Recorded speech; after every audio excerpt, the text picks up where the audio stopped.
Hello အားလုံးမင်္ဂလာပါကျွန်မလည်းလေအခုလေဒီစကားကိုပြောချင်တာတော့မပြောချင်တာဘာမှကိုခေါင်းထဲမှာမရှိဘူးဘာဖြစ်လို့ဆိုတော့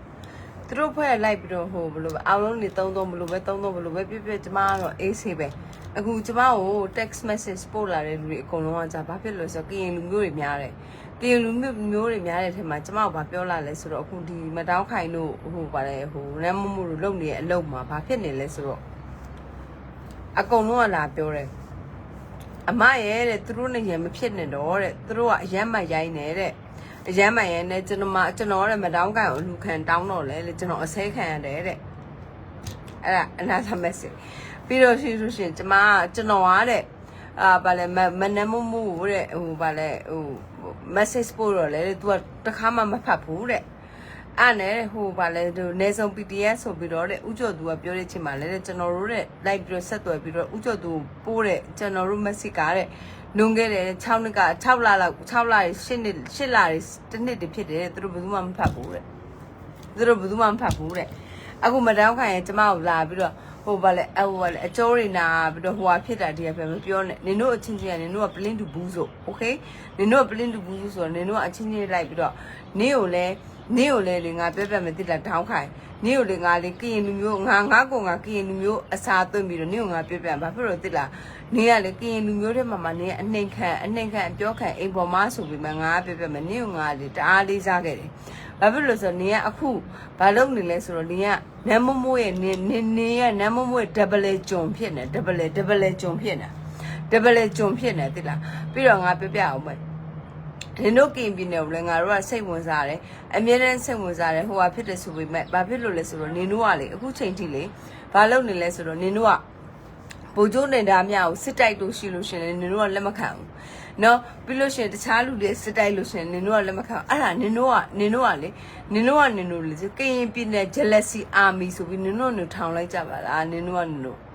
ကရင်ပြည်နယ် jealousy army ဆိုပြီးထောင်လိုက်လို့ရှင်နင်တို့ကလည်းအဆင်ပြေသွားပြီဘာဖြစ်လို့လဲသိလားနင်တို့ကလေကော်တူလေး army မှာနင်တို့အဖေထင်နေရလေ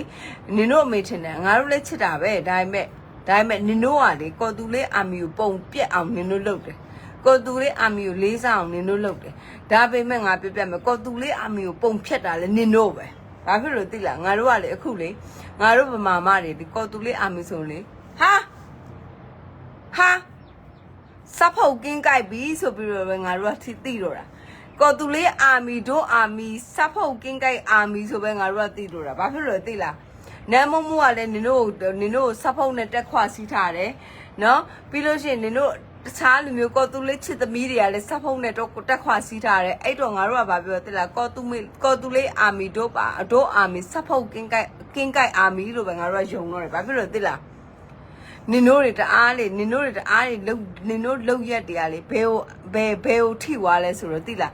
နင်တို့လေးစားပါတယ်ဆိုတော့အာမီကိုနင်တို့ရဲ့လုံရက်တွေနင်တို့ရဲ့ attitude တွေနင်တို့အကုန်လုံးတသားတုံတူလိုက်နင်တို့ရဲ့လုံရက်တွေအကုန်လုံးလေကော်တူလေးအာမီရအခုလေစပ်ပတ်ဖြစ်သွားပြီတလားငါပြောပြမယ်ပြီးလို့ရှိရင်လေနင်တို့ကလေကရင်ပြည်နယ်တစ်ခုလုံးမှာလေသိလားကော်တူလေးအာမီစစ်တိုက်မှာနင်တို့ကအလူကန်ကောင်းတယ်ပေါ့နော်အလူကန်ကောင်းပြီးတော့စားရတယ်ထင်တာလေနင်တို့ကဘိုးချုပ်ဘောပါလဲဖို့လာပါလဲတခြားအဖွဲ့တွေတိုက်လို့ရှိရင်နင်တို့ကမဟုတ်ဘူးအတုတွေပါညာဆိုနင်တို့ပဲသတင်းလဲတာနော်နင်တို့ပြောတဲ့ဗိုဒါဘောကိုလည်းနင်တို့ပဲအပုတ်ချတာဗိုဒါဘောလည်းနင်တို့ကင်ရင်ပဲဒါပေမဲ့နင်တို့ပဲအပုတ်ချတာအပုတ်ချပြီးတော့ဘာဖြစ်လဲဆိုတော့နင်တို့ကကော်တူလေးအာမီတို့အာမီဆိုပြီးနင်တို့ဖင်ရပြီးနင်တို့လုံနေတဲ့ပြင်လေသိလားပြီးလို့ရှိရင်နင်တို့ကော်တူလေးကိုပဲနင်တို့ကိုယ်တိုင်ပဲနင်တို့နာမည်ချတာသိလားနင်တို့ဆိုတဲ့ကောင်မတွေအကုန်လုံးကလေသိလားမြေပြင်ကိုလည်းမျက်နှာကိုမငဲ့သလိုနင်တို့ကရင်လူမျိုးအချင်းချင်းကိုလည်းနင်တို့ကမျက်နှာမငဲ့ဘူးထိုနည်း၎င်းပဲဖြစ်ပြက်နေတဲ့တော်လန်ကြီးကိုလည်းနင်တို့ကမျက်နှာမငဲ့ဘူးဘာဖြစ်လို့လဲဆိုတော့ငါလေအမြဲတမ်း Asewa page ကိုသွားကြည့်တယ် Asewa page ကိုသွားကြည့်တယ်နင်တို့တက်တွေတွဲလိုက်လောင်စာမီးတွေနဲ့သိတယ်မလားနင်တို့နာမည်ကြီးနေတာ Asewa နာမည်တုံးပြီးတော့နင်တို့ကရင်မတွေပဲနာမည်ကြီးနေကြတာနော်နာမည်ကြီးနေတာနင်တို့ဘယ်လိုပဲလုပ်လို့ဘယ်လိုပဲဖြစ်ဖြစ်ငါပြမယ် ငါတို့ကလေကော်တူလေးအမီကိုလည်းချစ်ခဲ့တယ်နော်လိုင်းဘက်တေလင်ရန်ကိုလည်းချစ်ခဲ့တယ်အခုနင်တို့နော်ဒေါင်းခိုင်တို့နမ်းမိုးမိုးတို့ချစ်သမီးတို့အဖွဲနင်တို့လှုပ်လို့ငါတို့ကအဲ့ဖွဲတို့လုံးဝစိတ်မဝင်စားတော့ဘူးโอเคဘာဖြစ်လို့လဲသိလားနင်တို့ promotion ညံ့လို့နင်တို့ promotion ညံ့လို့ဘာဖြစ်လို့လဲဆိုတော့နင်တို့ကကိုရီကိုသွဲပြီးနင်တို့ကနင်တို့ပဲပြောနေတာနော်နမ်းမိုးမိုးလည်း essay ဝါကိုဆဲခဲ့တာအကြိမ်ကြိမ်နော်နင်တို့ကိုယ်တိုင်လည်းအခုငါပြောပြမယ်ကရင်ချင်း fight နေတဲ့အချိန်မှာနင်တို့ကိုယ်တိုင်ပဲဟိုဘာလဲသတင်းအမားတွေလွှင့်လို့လင်ရဘုံလာကျဲတယ်လင်ရဘုံလာကျဲတယ်အဲ့ဟာတွေနင်တို့တစ်ခုတောင်းဝင်ယူလားနင်တို့တစ်ခုမှတောင်းဝင်မယူဘူးတောင်းခိုင်တို့နမ်းမိုးမိုးတို့ဘယ်သူမှတောင်းဝင်မယူအဲ့တော့နင်တို့ကိစ္စနင်တို့ရှင်းကြနော်နင်တို့တမိုင်းကိုနင်တို့ရှင်းကြငါတို့ကလေအေးစစ်စစ်ပဲဘာဖြစ်လို့လဲဆိုတော့ငါတို့ကလေစောက်ဖက်ကိုမလုပ်တော့ဘာဖြစ်လို့ဆိုတော့တောင်ပိုင်းကအရင်နဲ့ရှုပ်တယ်ဒါပေမဲ့ငါတို့ကအသိစိတ်တက်နဲ့ဝင်ခဲ့တယ်နမ်းမိုးမိုးရှိမှငါတို့ကကာခဲ့တယ်ဒါပေမဲ့နမ်းမိုးမိုးကငါတို့စက်ပတ်လို့ဆဲပလိုက်တယ်အဲ့တော့နင်တို့ကိစ္စနင်တို့ရှင်းကြအဲ့တော့ပြီးစရာဖြစ်ပြီးတော့နင်တို့တကယ်တမ်းသာကိုလူမျိုးကိုချစ်တယ်ဆိုလို့ရှိရင်နင်တို့တွေအဲ့လိုဖင်ရပြီးလုံမနေဘူးသိလားကောင်မတွေနော်နင်တို့အဲ့လိုဖင်ရပြီးလုံမနေအဲ့တော့နင်တို့ဘလိုနီးနဲ့ပဲလှုပ်စားငါနင်တို့တခုတောင်းမှန်ချင်တယ်သိလားဘိုးအဆေးဝါးနဲ့ဘိုးကျုံနေတာမြောက်နင်တို့လွတ်ထားပေးခဲ့လိုက်ပါဘာဖြစ်လို့လဲဆိုတော့ဘိုးအဆေးဝါးနဲ့ဘိုးကျုံနေတာမြောက်ဘယ်တော့မှမအောင်မြင်ဘူးဘာဖြစ်လို့ဆိုတော့နင်တို့ရှုံနေလို့သူတို့မှနာမည်တွေပြည့်ရတဲ့အချိန်တွေကုန်ရတယ်နင်တို့ရှုပ်သမျှအရှုပ်တွေကိုလိုက်ရှင်းပေးနေရတယ်အဲ့တော့နင်တို့သူတို့ကိုလွတ်ထားပေးလိုက်ပါမြေပြင်မှာနေတဲ့အဖွဲတွေဆိုအရင်ပင်မဆင်းရတယ်အဲ့တော့နင်တို့သာကရင်လူမျိုးတကယ်ချစ်တယ်လို့ဆိုလို့ရှိရင် Sky Moon ရဲ့ချီကိုသွားစားနော်ကရင်လူမျိုးတွေကိုတကယ်သေးချာစေတနာထားတယ်ဆိုလို့ရှိရင်နင်တို့စကားပြောရင်စင်ကျင် live တန်ပြောလို့ရှိရင်စင်ကျင်နင်တို့ကဟိုလိုဒီလိုဘယ်တော့မှမပြတ်သားအောင်ဘယ်တော့မှမပြတ်သားတဲ့ကောင်မတွေနော်မပြတ်သားတဲ့ကောင်မတွေလှုပ်ရှားတာတော့နင်တို့လောက်လှုပ်ရှားနင်တို့ပဲရှိနော်အဲ့တော့ငါပြောပြမယ်နော်နင်တို့ကကရင်လူမျိုးတစ်ခုလုံးတစ်စုလုံးကိုနင်တို့ကလာပြီးတော့နင်တို့ကဂျုံကြအောင်လုပ်နေတာနော်ဂျုံကြအောင်လုပ်နေအဲ့တော့ငါပြောမယ်နမ်းမိုးရောဒေါင်းခိုင်တို့ရောနင်တို့တွေအကုန်လုံးနင်တို့ကသတိထားလူတွေကယူမနေဘူးဘာဖြစ်လို့လဲဆိုတော့နင်တို့ပြောနေဆိုနေတဲ့အကုန်လုံးနင်တို့ကပြတ်သားမှုတစ်ခုမှမရှိဘူးနင်တို့လှုပ်ရှားဖို့အကွက်ပဲနင်တို့ပြောနေကြတာနော်နင်တို့လှုပ်ရှားဖို့အကွက်ပြောတာအဲ့တော့ငါပြောပြမယ် Sky Moon ချီကိုသွားစားနင်တို့ Sky Moon လို့လည်းနင်တို့မပြတ်သားဘူးဘာဖြစ်လို့လဲဆိုတော့နင်တို့ကတစ်ချိန်လုံးအလှခံပြီးတော့နင်တို့လုံနေကြတယ်ဒါပေမဲ့နင်တို့ဘသူ့ကိုလှူလဲဘသူ့ကိုဖြစ်လဲဖြစ်ငါအခုနမ်းမုံဝေးစရင်ကိုငါစစ်နေတယ်ဒါပေမဲ့ဘာတစ်ခုမှတိကျမှုမရှိဘူးအဲ့တော့ငါကထပြောလာလို့ရှိပါနင်တို့ကငါ့ကိုလာပြီးတော့ဟိုကဆဲလိုက်တယ်လားဆဲလိုက်လားမလို့နမ်းမမိုးလုတ်တက်တာတစ်ခုပဲရှိတယ် तू ကဆဲတာပဲရှိအေးဒါပေမဲ့ငါစကားတက်တယ်စကားတက်တာဆိုတာငါကအကြောင်းကျိုးကိုငါရှာပြီးတော့မှငါပြောမှာနော်အကြောင်းကျိုးကိုငါရှာပြီးမှပြောမှာနော်အဲ့လိုအကြောင်းကျိုးဆိုင်မှာပြောလို့နင်ငါ့ကို backup ပြန်လုတ်တက်လို့ရှိလို့ရှင်တော့နင်ငါကတော့လေတကယ်ပြော appreciation လုပ်မယ်ဘာဖြစ်လို့ဆိုတော့နင်နမ်းမငါပြောပြမယ်နင်ကိုငါတို့ supporting လုပ်လာတဲ့အချိန်မှာငါတို့ကအဲ့အချိန်မှာဘာဖြစ်လဲဆိုတော့ဟိုထောက်ပေါ်လည်းကလင်ကကြစ်ဒီဖောက်ထောက်ပေါ်လည်းကလင်ကကြစ်ဆိုပြီးတော့ဖြစ်နေတဲ့အချိန်မှာနင်ရဲ့ပြောဖို့ဆိုပေါ်နေငါတို့ကယုံပြီးတော့ငါတို့ကနင့်ကိုစုံလုံးကမ်းပြီးငါတို့ကနင့်ကိုယုံခဲ့တယ်နော်ယုံခဲ့တယ်အဲ့ချိန်မှာနေကောင်းမယ်လို့လဲငါတို့ကယူဆခဲ့အဲ့တော့နေစင်းရင်းတွေပြရင်ဘာဖြစ်တဲ့ချိန်မှာငါအဲ့လောက်ကြီးနင့်ကိုငါ sensitive ဖြစ်မကြည့်ခဲ့တဲ့အခါကျဘာဖြစ်လဲဆိုတော့အခုပေါ့နော်သူစင်းနေပြန်ကြည့်တဲ့အချိန်မှာသူစင်းနေရလဲလုံးဝအတိတ်ပဲမရှိကျမကပြောတယ်ဟာနမ်းမမကဟာတဲ့ချစ်ကိုတဲ့နင့်ပန်စင်းရဲ့အဝင်ထွက်ကိုပြတယ်ရဲမင်းနင့်ပန်စင်းအဝင်ထွက်ကိုပြပြောတဲ့အချိန်မှာကျမသူ့အကြံတစ်ခုသွားပေးလိုက်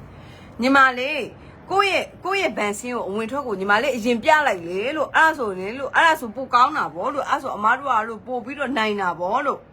အဲ့လိုပြောတဲ့အချိန်မှာဒီကောင်မပြနိုင်အဲ့အချိန်မှာဒီကောင်မပြနိုင်တဲ့အချိန်မှာကျမကိုသူကပြီးတော့အဲ့စကားပြောတဲ့အချိန်မှာသူစကားပြန်မပြောနိုင်တော့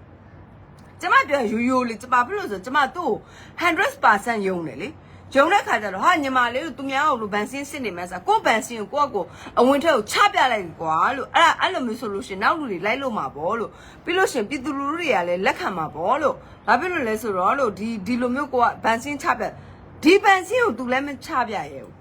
သူကထိုင်စစ်နေတာဟိုလူကဗန်စင်းချပြဒီလူကဗန်စင်းချပြထိုလူကဗန်စင်းချပြကျမပြောလို့ဟိုလူကချမပြလို့သူတို့ကမခိုးမပြောသူတို့လည်းခိုးတယ်ဒါပေမဲ့ तू ကချမပြတဲ့အခါကျတော့ကျမသူ့အံ့ဩရတယ်ညီမလေးလည်းချပြလိုက်လေလို့ဘာဖြစ်လို့လဲဆိုညီမလေးကအဲ့လိုဗန်စင်းမတွေကို2ယောက်ရှိရပဲလို့2ယောက်ကိုလို့ညီမလေးဇလားစာပေးထားရပဲဆိုတဲ့အချိန်မှာကျမအခုသူ့စင်းကိုကျမကြည့်ရတဲ့အချိန်မှာတလမှာ9500ဖြစ်တယ်ဗန်စင်းမ2ယောက်ဆောင်တလမှာ9000ဖြစ်တယ်သူဗန်စင်းနေရလေသူ့ဟာသူ့ကိုမှားနေတယ်သူ့ဟာသူမှားနေဘာဖြစ်လို့မှားနေလဲဆိုတော့ကျမပြန်ကြည့်တဲ့အချိန်မှာသူ့မှာတခါလေကျရင်ဗန်စင်းမ2ယောက်ဆိုပြီးတော့ဥကြော်တော့သူ့စင်းရင်သွင်းမိတာရှိတာမရှိဘူးဒါစင်းရဲ့ကိစ္စကျမလည်းကိစ္စမဟုတ်ဒါပေမဲ့သူတို့လိန်နေတာတော့သိတာနော်ကျမအကြံပေးလိုက်တယ်ညီမလေးအရင်ဆုံးငါညီမလေးကအမြဲတမ်းလူတကာကိုစိန်ခေါ်နေရအဲ့တော့ညီမလေးဗန်စင်းအဝင်ထက်ကိုညီမလေးအရင်ချပြဆိုကျမကိုစောက်စကားမပြောတော့သူညိုညင်သွားတယ်နော်ညိုညင်သွားတယ်ကျမမသိဘူးလေဘာဖြစ်လို့ကျမသူ့ကိုယုံတယ်လေသူ့ကိုယုံတော့ကျမ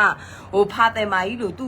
သူ့မှန်တယ်ဆိုပြီးကျမလိုက်ပြီးတော့ကာကွယ်ပေးနေရလေလိုက်ပြီးကာကွယ်ပေးတဲ့အချိန်မှာအခုကျသခိုးမှမသိတဲ့ခါကျတော့ကျမအခုကလေတကယ်1ပန်းတတာကိုကျမလေသူဆဲနေပလိစေကျမထွက်သွားပြီဘာဖြစ်လို့လဲဆိုတော့နောက်တစ်ချိန်မှာနမ်းမတခိုးမှဆိုလို့ရှိရင်ကျမတို့ကတွဲဖို့ဖြစ်မှာဘာဖြစ်လို့လဲဆိုတော့ကျမပြောပြမယ်အခုတော့မှနမ်းမကကျမကိုဘာကိုဆွဆွဲလဲဆိုတော့ထောက်ဖို့ပွဲစားတဲ့နမ်းမကကျမကိုဆွဆွဲတယ်ထောက်ဖို့ပွဲစားဟောတော့ကျမကသူ့ကိုတခါပဲအကူကြီးတောင်းမှုတဲ့နော်ကျမနဲ့တည်တဲ့ဒီမက်ရင်ကသူ့ကိုတခါပဲအကူကြီးအောင်သူစောက်ပြဿနာရှာတာကျမတခါအကူကြီးတောင်းတော့လဲသူကျမကိုဆဲဆိုရန်နေဖြစ်ကြတာကျမတို့အဲ့တုန်းကလည်းရန်ဖြစ်တယ်ဒါပေမဲ့တီးခံလိုက်ပါတဲ့နေပါဘာဖြစ်လို့ဆိုတော့ तू ကဘာလဲတခါအကူကြီးတောင်းတော့ तू ရန်လုတ်တယ်အဲ့လိုဖြစ်နေရလားအဲ့လိုပဲမက်ရင်အကူကြီးတောင်းတော့လဲ तू ပြဿနာရှာပြီး तू ရန်နေလုတ်တဲ့ခါကျကျမတို့နှစ်ခါဖြစ်သွားတယ်နှစ်ခါဖြစ်သွားတဲ့အချိန်မှာကျမရဲ့လူတွေကကျမကိုလာပြီးစာပို့တယ်အမမိုးကလုံးဝစာမဖတ်ဘူးနော်ဥကြော်သူကလုံးဝစာမဖတ်ဘူးဟုတ်လားဘယ်လောက်ကြာပြီလဲစာမဖတ်တနည်းကြော်ပြီးကျွန်တော်ပို့တာစာသမီးကတော့အကူညီတောင်းတာတော့6လကြော်ပြီးမဖတ်ဘူးလုံးဝစာမဖတ်ဘူးဆိုတော့အဲ့ဒါကိုပြောပြအဲ့လိုပြောပြတဲ့အချိန်မှာဘာဖြစ်လာလဲဆိုတော့ကျမမှလည်းအံ့ဩရတယ်ဘာဖြစ်လို့ဆိုတော့ကျမကိုယ်တိုင်သူတို့ကို speak out လုပ်ပေးနေရလေ speak out လုပ်ပေးနေဆိုတော့ဘာပဲပြောကျမအနေနဲ့ကျမမှစဉ်းစားသွားပြီအဲ့တော့ငါတခိုးမတွေမှငါ speak out လုပ်ပေးမိလားကိုယ့်ကိုရင်ထုပြီးတော့လေဟိုလေခုံချပြီးတေဖို့ပဲရှိတော့တယ်ဘာဖြစ်လို့ဆိုတော့ကျမအနေနဲ့ကျမရက်တည်နေတဲ့ကျမယုံကြည်မှုကျမပြည်သူလူထုအတွက်ပြောလို့ရှိရင်ကျမတို့ဒီမြေပြန့်ကလေးတွေကျမယုံကြည်ပြီးကျမလုပ်တယ်အခုမက်ရင်တစ်ခါပဲအကူကြီးတောင်းမှုတယ်ကျမတစ်ခါပဲအကူကြီးတောင်းမှုတယ်အခါတိုင်းပြဿနာပြတ်တယ်နမ်းမဆက်ဆံရေးလူဘာဝကြီးအကုန်လုံးဖြစ်တဲ့အခါမှာကျမတို့ကပထမတစ်ခါတိကတ်လို့ရနောက်တစ်ခါကျတော့ဒီဥကြော်သူကလုံးဝစာမဖတ်တဲ့ကိစ္စတွေအကုန်လုံးကိုကျမပြောလိုက်တဲ့အချိန်မှာကျမဒီနေ့ Messenger မှာဒီလိုရကျမကို screenshot နဲ့အကုန်ပို့ပေးတယ်ပြီးလို့ရှိရင်နမ်းမစာမဖတ်တာကြီးလည်းအကုန်ပို့တယ်ဒါပေမဲ့နမ်းမကသူ့ကိုပတ်စံလှူလို့ရှိရင်တော့ तू က voice message နဲ့ तू အကုန်ပြောတယ်အလူရှင်တယောက်ကဆိုဘာပြောလဲဆိုလို့ရှိရင်ကျွန်တော်တို့ဆိုလို့ရှိရင်ねဟိုဗာလဲနမ်းမနဲ့ဗီဒီယိုကောပြောချင်တယ်တဲ့ဒါပေမဲ့ဗီဒီယိုကောကိုလည်း तू ကပိတ်ထားတယ်တဲ့ဗီဒီယိုကောကိုပိတ်ထားတယ်တဲ့သူတဲ့ကျွန်တော်တို့လှူတိုင်းနဲ့သူတဲ့အမြဲတမ်းနဲ့ကျွန်တော်တို့တဲ့အမြဲတမ်းနဲ့ voice pen နဲ့ပဲပြန်ပေးတယ်ကျေးဇူးတင်ပါတယ်ဘာညာအဲ့လောက်ပဲပြန်ပေးတယ်တဲ့ကျွန်တော်တို့တဲ့ဗီဒီယိုကောကိုပိတ်ပလိုက်တယ်အမရောတဲ့ဘာဖြစ်လို့မပိတ်တာလဲဟဲ့ငါပိတ်เสียလားလို့ငါပိတ်เสียအဲ့ဒါသူ့အလူရှင်နေကျမကိုလာပြောနော်သူ့အလူရှင်လာပြောအများကြီးတော့လာပြောတာကျမအများကြီးလာပြောဟဲ့ဟုတ်လို့လားလို့အမလည်းတစ်ခါလေကြားလို့ရှိရင်နမ်းမနဲ့ဗီဒီယိုကောပြောတယ်လို့ဒါပေမဲ့အဲ့ဒါတော့မပိတ်ဘူးလို့ပြောမသိဘူးအမကဘယ်အကောင့်လဲမသိဘူးလို့ကျွန်တော်တို့ဟာအစပြောတော့သူက screenshot ရိုက်ပြတဲ့အချိန်မှာသူတခြားအကောင့်တွေဖြစ်တယ်တခြားအကောင့်တွေဖြစ်နေချိန်မှာကျမ okay ဒါပဲမှန်တယ် okay ထားလိုက်တော့ဒါပေမဲ့ကျမပြောပြမယ်ကျမတို့ဆိုတာတစ်သက်လုံး နမ်းမမိုးဘလောက်ပဲဖြစ်ဖြစ်အခုမှသူ့ဆောက်တောင်းကျမတို့ကသိရနော်အခုဒီနေ့ဒီချင်းကစပြီးကျမတို့ကနမ်းမမိုးဘာလို့လို့ကျမတို့တာဝန်မယူသလိုနမ်းမမိုးဘလို့ပဲဆဲလဲကျမတို့စောက်ပြူမဆိုင်တော့ဘာဖြစ်လို့ဆိုတော့သူဆဲရင်ကျမပြန်ဆဲမယ်ဘာဖြစ်လို့ဆိုတော့အခုပြည်သူလူထုပို့လာတဲ့ message တွေအကုန်လုံးရင်နာစရာတွေအကုန်လုံးပဲရင်နာစရာတွေကြီးပဲဘာဖြစ်လို့ဆိုသူတော်တော်မိုက်ဆိုင်ရုပ်မာတယ်တော်တော်စော်ကားတယ်နော်ကျမတို့ပြောပြမယ်သူပြောလိုက်လို့ရှိအကုန်လုံးကိုပြောပြလဲမြေပြင်မှာအရေးကြီးလို့ရှိရင် तू ကူမယ်မြေပြင်မှာအရေးပေါ်ဖြစ်လို့ကူမယ် तू ပြောတဲ့စကားအတိုင်းနော် तू ပါလဲမြေပြင်မှာပါလဲ तू ရှောင်းပါလဲဟိုပါလဲထောက်ဖို့ तू လုံနေရအကုန်လုံးအရေးချင်းအရေးသလို तू ကူမယ်ကျမတို့အကူကြီးတောင်းတာအရေးကြီးလို့အကူကြီးတောင်းတာအဲ့အကူကြီးတောင်းတာကျမကတခါမဲ့ရင်လေးကတခါပဲရှိသေးတယ်ကျမတခါတော့လေကျမရန်ဖြစ်ရတယ်မဲ့ရင်လေးတခါတော့အကြီးကျယ်ပေါ့နော်မနေ့ကဖြစ်တဲ့ကိစ္စပေါ့နော်အကြီးကျယ်ဖြစ်တယ်အခုမဲ့ရင်လေးဆိုနေမကောင်းဖြစ်သွားတယ်နေမကောင်းဖြစ်သွားအေးဒါပေမဲ့နင်တို့ကမှန်ကန်တယ်လို့ပြောတယ်နင်တို့ကလောက်ခံတယ်ပြောငါတို့ကပြောပြမယ်ငါထောက်ဖို့မဟုတ်ဘူးငါကျမပြောပြတာရှင်းရှင်းလေးကျမကထောက်ဖို့မဟုတ်ဘူးထောက်ဖို့မဟုတ်တော့ကျမကလည်းဟိုပုံမှန်အဖွဲတွေကျမလှူနေကူနေတာရှိခလူနေကိုနေရရှိတဲ့ခါကျတော့တစ်ခါကြမနိုင်တော့ကျမလည်းတကယ်ကိုနဲ့ရင်းနှီးတယ်ပေါ့နော်ကိုလည်းရှေ့ကနေမအမြဲရက်ပေးထားတယ်ပေါ့နော်ဒီနမ်းမမိုးပေါ့နော်သူ့ကိုဘသူကဝိုင်းဆက်ပေါ့နော်ကိုကကာပေးနေရလေကိုကကာပေးနေအော်သူ့မှန်တယ်ပေါ့နော်သူ့ကိုကဝိုင်းကာပေးနေနောက်ဆုံးကြဘာကျမတို့မျက်နှာကိုဘာရလိုက်လဲဆိုပါချခံလိုက်တာပဲရတယ်ဘာဖြစ်လို့ဆိုသူ့ကိုကာပေးလို့ရှိရင်အခု तू ကသူ့ live ထဲမှာ तू ပြောရတဲ့စကားတစ်ခုရှိတယ် तू ကတဲ့ကျမတို့ support လုပ်ပေးတယ်တဲ့ဘာလို့ support လုပ်ပေးလဲသူ့အကြောင်းကိုကောင်းကောင်းပြောလို့ရှိရင် तू တို့ကကျမဘယ် live မှာပဲပြောကျမသူ့အကြောင်းကောင်းကောင်းပြောရင် तू share ပေးတယ်နော်ကျမသူ့အကြောင်းကောင်းကောင်းပြောရင် तू share ပေးတယ်ကျမ live တက်ပြီးတော့ဟိုဗာလဲဟိုကျမရေးအတွက်ပြောဘာပဲပြော तू မ share ပေးဘူးမ share ပေးဘူးဘာဖြစ်လို့လဲဆို तू ကသူ့အကြောင်းကောင်းကောင်းပြောမှ तू share ပေးတယ်အဲ့ဒါကို तू ဘလောင်းပလဲ तू ပြောပြီးတော့ကျမကလည်း तू share ပေးပါလို့ပြောနေရမဟုတ်ဘူးဒါပေမဲ့ तू share ပေးတယ်ဘာဖြစ်လို့ဆိုတော့ तू ကိုယ်တိုင်ရဲ့ feed တက်ပြီးတော့ तू share ပေးတယ်နော်ဘာဖြစ်လို့ဆိုတော့ကျမသူ့အကြောင်းကောင်းကောင်းပြောထားတော့ तू share ပေးတယ်ဒီလိုမျိုးဟာကိုလာပြီးတော့ပြောနေတဲ့အချိန်မှာကျမတို့မဲ့ရင်လို့ဆိုတာဖာတယ်မတွေဖေလို့မတွေနမ်းမမိုးခွေးလို့နေတိုင်းအဆဲခံနေရတယ်နမ်းမမိုးခွေးလို့အဆဲခံတယ်တချို့လေဆိုလို့ရှိရင်ကျမတို့ကနမ်းမမိုးပေးထားကျွေးတာစားရတယ်လို့သူတို့ကထင်တယ်ဒါပေမဲ့ကျမတို့တပြားမှလည်းမစားရသလိုဘာမှလည်းမသိဘူးဘာဖြစ်လို့လဲဆိုတော့ကျမတို့ကပထမဆုံးအချိန်မှာကျမတို့ကနမ်းမမိုးကရိုးသားတယ်ရိုးသားတယ်ပေါ့နော်ကရင်စကားကိုလည်းကရင်စကားပဲပြောတတ်ပါမလို့ဗမာလိုပြောတာ तू တိတ်နားမလဲပေါ့နားမလဲဆိုကျမကလေသူ့တနာလို့လေသူ့တနာလို့ကျမသူ့အရှိမရက်တီပေးတယ်ရက်တီပေးပေမဲ့ဘာဖြစ်လာလဲဆိုတော့ကျမတို့ရလာတဲ့ resort ကဘာဖြစ်လာလဲဆိုတော့ကျမတို့အတွက်ကို तू ကဘာဖြစ်လာလဲဆိုတော့ तू အကျိုးမြတ်နဲ့ကျမတို့အသုံးချသလိုဖြစ်လာတယ်အတုံးချသူဖြစ်လာလို့ကျမတို့စိတ်ဆိုးတာမဟုတ်ဒါကတော်လန်ရေးမှာကျမတို့အကုန်လုံးကဘာဖြစ်လို့ဆိုတော့ဟိုဗာလေကျမတို့တိုင်းရင်းသားလူမျိုးခွဲခြားစားမလို့ဆိုကျမတို့အကုန်လုံးအတူတူလုပ်ပေးတယ်ဒါပေမဲ့တခုခတ်တာဘာဖြစ်လဲသူပါလို့ခေါ်နေတဲ့ဒီဥကြော်သူကဟိုမြေပြင်ကကလေးတွေရဲ့ messenger ကိုတော့မှ तू မဖတ်ဘူးသူတော့မဟုတ်ဘူး तू ကနမ်းမမိုးအစားမဖတ်ဘူးဆိုတော့တိလိုက်တဲ့အချိန်မှာကျမတို့အနေနဲ့တော့သွားပြောရမယ်လေတော့ပြောမှာဆိုညီမလေးဒီဟာလေးတော့ complaint တွေရှိရပြောတော့ခါကြတော့ तू ကကျမကိုလုံးဝဆဲလိုက်ပြီးတော့ပါအောင်နှိပ်ချလိုက်ပြီးတော့ကျမကို block ချပလိုက်တယ် block ချလိုက်ပြီးတော့ तू ကအခု live တက်တော့ तू ကဟိုကြီးပေါ့နော်ကျမကပေါ့နော် mature မဖြစ်ဘူးပေါ့နော် mature မဖြစ်ဘူးဆိုတာ तू ပြောတဲ့စကားကပါလဲဆိုတော့ကျမကလူကြီးလူကောင်းမဆန်ဘူးပေါ့နော်ဘာဖြစ်တယ်ညာဖြစ်တယ်ပြောတဲ့အချိန်မှာကျမပြောပြပြီးတော့ तू ပြောတဲ့စကားမှလည်းနောက်တစ်ခုရှိသေးတယ်ကျမကလည်းပြဿနာဖြစ်တိုင်းနဲ့ line ပေါ်တက်ပြီးတော့တဲ့ဟို live တက်ပြီးပြောတာတဲ့အဲ့ဒါလည်းဟိုဗာလဲအစင်မပြေလို့ရှိဘာမသိဘူးကျမအဲစကားတွေဆက်ဆက်မရှိဘာဖြစ်လို့ကျမသူ့ live ကိုသွားမကြည့်ဘူးဘာဖြစ်လို့ဆိုကျမပြိတ္တကပဲကျမကိုလာပို့ပေးလို့ကျမကြားတဲ့အခါကျတော့သူတို့ကနာတယ်သူတို့ကဘာလို့နာလဲဆိုအမကြီးရဲ့တဲ့ဘာဖြစ်လို့လဲဆိုတော့တဲ့မာကြီးကတဲ့ချိန်လုံးနဲ့နမ်းမမိုးကိုကာကွယ်ပေးနေတာတဲ့နမ်းမမိုးကိုပြောပြီးကာကွယ်ပေးနေတာနမ်းမမိုးကအခုလိုမာကြီးကိုအဲ့လိုတွေပြောတာမာကြီးခံမဟုတ်ဘူးလို့မာကြီးသွားမကြည့်တော့ဘူးလို့ဘာဖြစ်လို့ဆိုတော့မကြည့်ချင်ဘူးဆိုတော့မပြောချင်တဲ့အခါကျတော့ခလေးတွေကသူတို့ကနေသူတို့ကိုယ်ကြည့်စေချင်တဲ့အပိုင်းလေးကိုဖြတ်ပြီးတော့ပို့ပေးတဲ့အခါကျတော့ကိုယ်ကြည့်လိုက်တဲ့အခါကျတော့ကိုယ်စိတ်မကောင်းဖြစ်ရတယ်ဘာဖြစ်လို့လဲဆိုတော့နမ်းမမိုးရေငါတို့ဆိုတာလေးသိလားနင်းဆိုတာလေးသိနင်းကိုဆိုတာတခိုးလားတခိုးမလားငါတို့မသိတဲ့အချိန်မှာနင်းကိုကရင်မာလေးဆိုတဲ့ဒီလိုမျိုးပေါ့နော်ကရင်မဆိုတဲ့ဒစိမ့်နဲ့ငါတို့ကနင်းကိုခါခွဲပေးတာ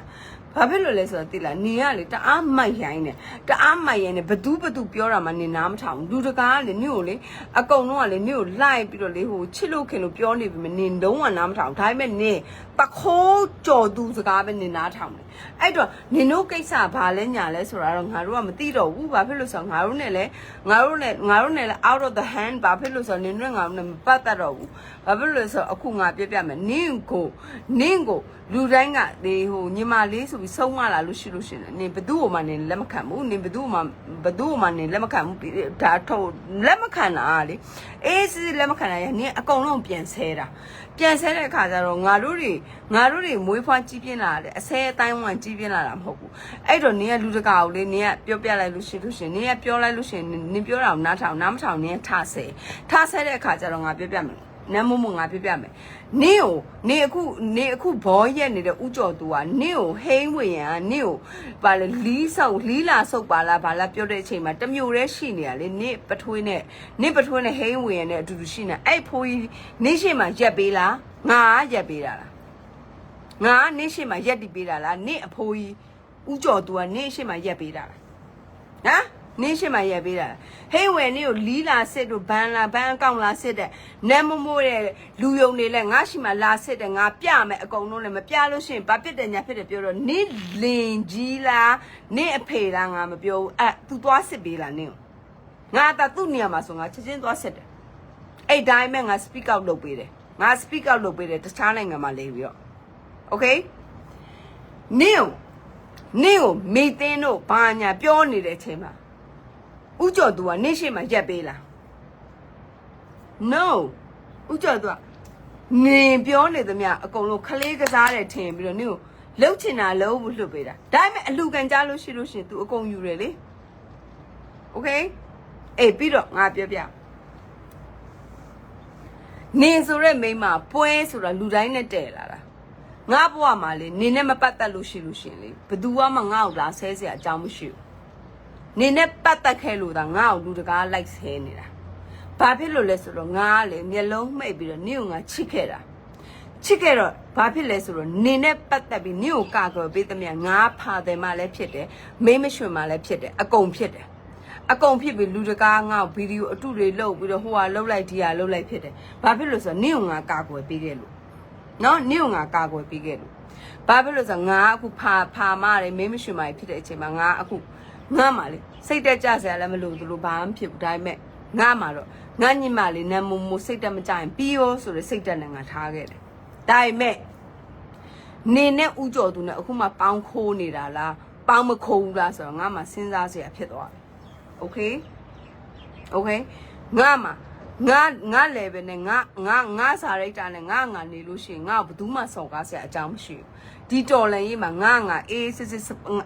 စ်ငါမှလှူနေလို့ရှိရင်ငါဘယ်သူမှလာမပြောဘူးငါနေနဲ့ပတ်သက်ပြီးတော့မှစောက်စရာတွေရှုပ်သွားတာโอเคအေးပြီးတော့မှနင်ကငါ့ကိုလာမပြောနဲ့နင်ကငါတို့ကိုစပွန်ဆာလုပ်ပြီးတော့လူတကာသိအောင်လို့မပြောနဲ့ဘာဖြစ်လို့လဲဆိုတော့ငါတို့ကနင်ကောင်းကောင်းပြောတော့မှနင်ငါတို့ share ပေးတာနော် share ပေးတော့နင်က fan များတော့နင်ကမလဲငါတို့ share ပြီးတော့လူကသိရပေါ့နော်အရင်တော့ကသူတို့ဘယ်သူမှမသိဘူးလို့ပြောလို့ရှိလို့ရှင်နော်နင်ကတော်တော်မှားသွားပြီတော်တော်မိုက်ရိုင်းနေနင်ကလိုအပ်တဲ့အချိန်မှာလူတကာကိုတုံးချတယ်လိုအပ်တဲ့အချိန်မှာအကုန်လုံးကိုတုံးချရဆိုရဲစိတ်တက်ကနင်မှာပေါ်သွားပြီဘာဖြစ်လို့လဲဆိုတော့ငါ post တင်နိုင်နေအကုန်လုံးမ share ဘူးနင်ကိုကောင်းကြောင်ပြောတော့မှနင် share တာနင်ကိုကောင်းကြောင်ပြောတော့မှနင် share ပြီးတော့မှနင်ကငါတို့ sponsor လုပ်ပေးတယ်ဆိုတဲ့စကားကိုလာမပြောနဲ့နမ်းမို့ okayဘာဖြစ်လို့ဆိုတော့ငါဘဝမှာနင်နဲ့အရင်တည်းကဝေးနေလိုက်လို့ရှိရင်ငါဘဝလေဒီလိုမျိုးအဆဲလည်းမခံရဘူးဖာတယ်မလို့လည်းပြောမခံရဘူးဘာလဲဟို photo edit တွေနဲ့လည်းငါ့ကိုအလိုမခံရဘူးသိလားနင်ကိုပတ်သက်ပြီးလို့ငါမှဒီလောက်အတိုက်ခိုက်တွေဖြစ်ခဲ့တာဒါပေမဲ့နင်ကဒီမျက်နှာတွေကိုမကြည့်ဘူးဒီမျက်နှာတွေကိုမလုပ်ဘူးနော်ဒီမျက်နှာမကြည့်ဘူးဒီမျက်နှာမလုပ်ဘူးအခုနေလုံနေတဲ့ကိစ္စတွေအကုန်လုံးကနင်းတကိုရီတခါရအောင်နေလုံနေတယ်နင်းတကိုရီတခါရနေလုံဒါပေမဲ့ငါပြပြမယ်ငါစိတ်ဆိုးစရာလည်းမရှိဘူးဒါပေမဲ့လူတိုင်းမှာအခက်ခဲရှိတယ်အခြေအနေရှိတယ်ဒုတိယကဒီကိစ္စကိုဒီလိုလုပ်မယ်ဟိုကဒါပေမဲ့နေ့မှာအမြဲတမ်းအခွင့်အရေးအမြဲတမ်းရှိတယ်ဘာဖြစ်လို့လဲဆိုတော့နေ့မှာ fan တွေအများကြီးရှိတယ်ဒါပေမဲ့ငါပြပြမယ်နင်းကိုငါပြောပြတာဥကြော်သူက ဒီလိုမျိုး message တို့မဖတ်ပါဘူးငါ့ကိုပြောလာတဲ့ပြည်သူလူထုဒီပြည်သူလူထုကိုမျက်နှာမူနေတဲ့ဒီကလေးတွေကပြောနေတယ်မြေပြင်မှာလည်းရောက်နေတယ်လူတွေကကျွန်တော်တို့ရဲ့ message ကိုတစ်နှစ်လောက်မဖတ်ပါဘူးလို့အဲ့ဒါလေးတော့ငါနင့်ကိုမပြောရသေးဘူးနင်ငါ့ကိုထဆဲပြီနော်နင်ငါ့ကိုထဆဲပြီနော်တစ်နှစ်လောက်တော့တစ်နှစ်ရှိပြီတဲ့ကျွန်တော်မာကြီးတဲ့အဲ့ဖြစ်တော့ငါမနေ့က live တင်လိုက်တာငါမှအကျိုးအများကြီးရှိတယ်ဘာဖြစ်လို့ဆိုအကုန်လုံးငါ့ကို messenger မှာစာလာပို့ကြတယ်မာကြီးရေတားတော့6လရှိပြီတားတော့8လရှိပြီတားတော့4လရှိပြီတားတော့9လရှိပြီတားတော့တစ်နှစ်ကျော်ပြီဘယ်သူမှမဖတ်ဦးကျော်သူကလုံးဝမဖတ်ဘူးဆိုတဲ့ဟာတွေကျွန်မငါတိလာတယ်အဲ့တော့နမ်းမမို့နေငါ့ကိုတခုခုပြောမယ်ဆိုလို့ရှိရင်နင်ကနေပြောချင်ပြောမပြောချင်တယ်နင်ကထောက်ဖို့ငါပြည်သူ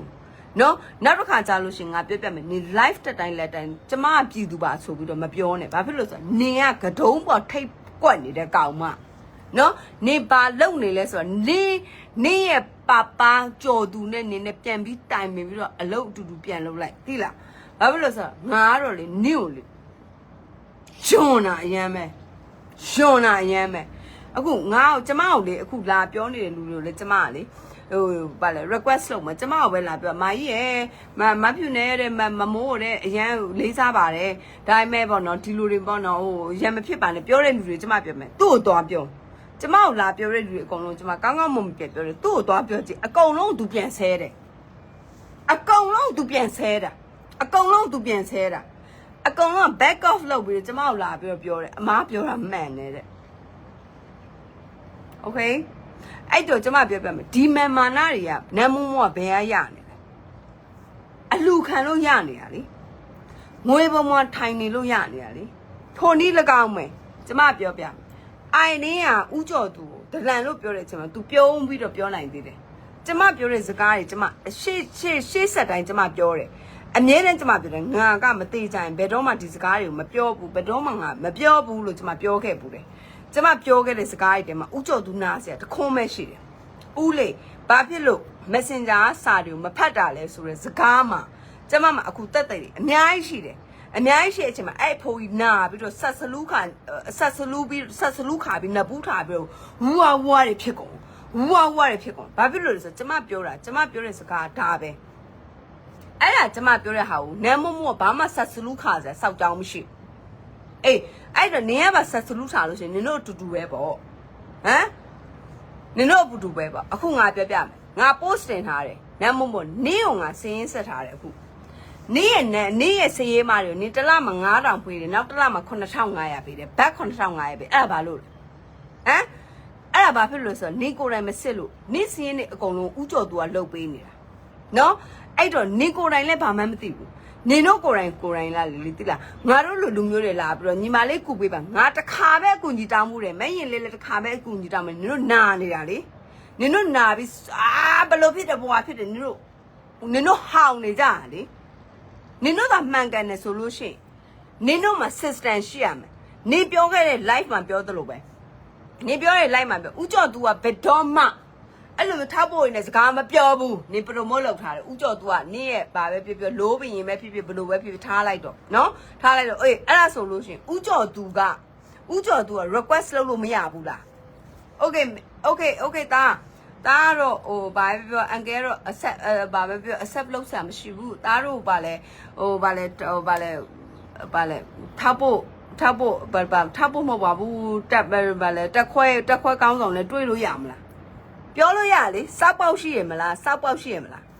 အေးအဲ့ဒါလာပြီးနင်တို့လိမ့်မနေတယ်သိလားငါတို့မြေပြင်ကလူငယ်တွေအကုန်လုံးကလေနင်တို့ပေးမှနင်တို့ကျွေးမှနင်တို့လုတ်ပေးမှမစ်ရှင်လောက်ရတဲ့လူတွေတယောက်မှမရှိဘူးမှတ်ထား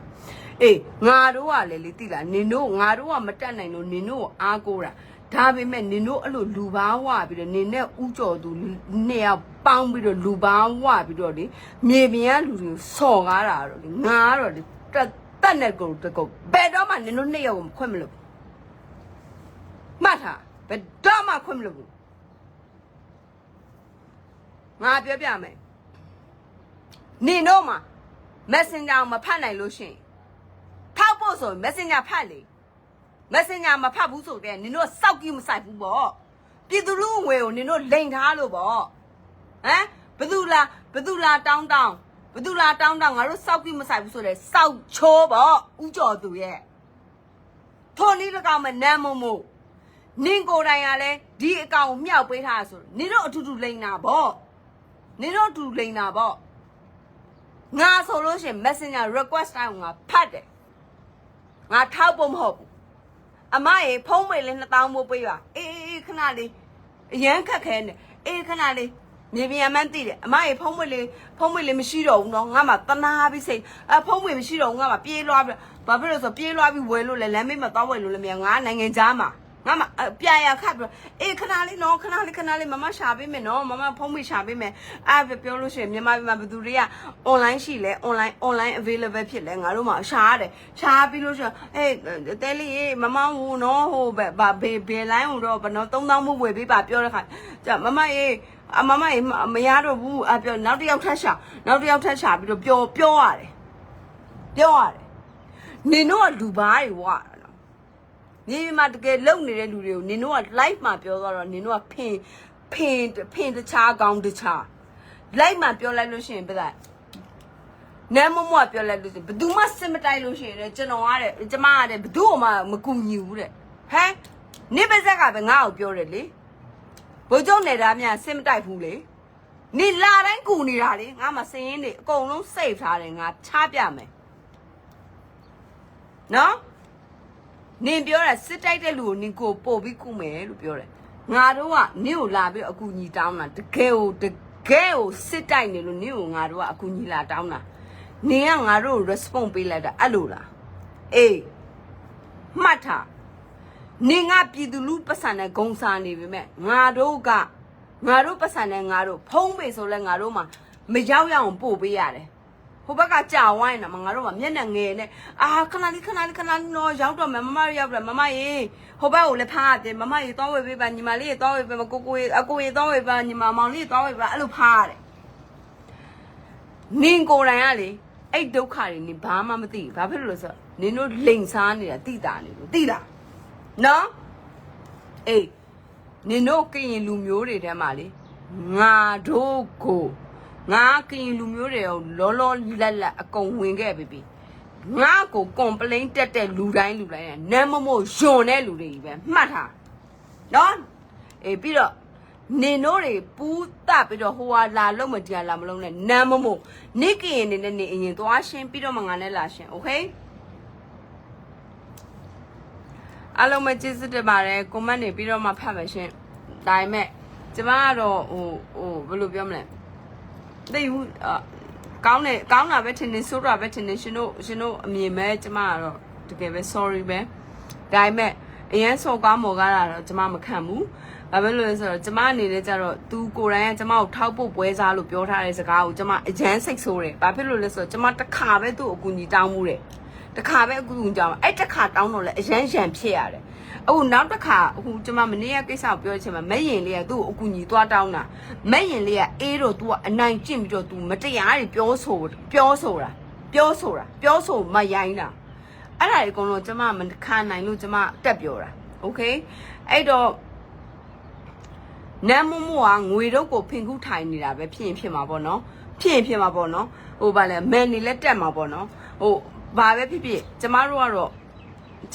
နမ်းမမို့ဒီနေ့ကစပြီးဘယ်တော့မှမရှုံတော့ဘာဖြစ်လို့လဲဆိုသူ့စရိုက်သူ့အတွေ့ကျမနဲ့ပေါင်းတင်ဆက်ဆံလာတဲ့အချိန်မှာလဲတခါမှညီမလေးရေလို့ပြောလို့လည်းနားမထောင်ဘူး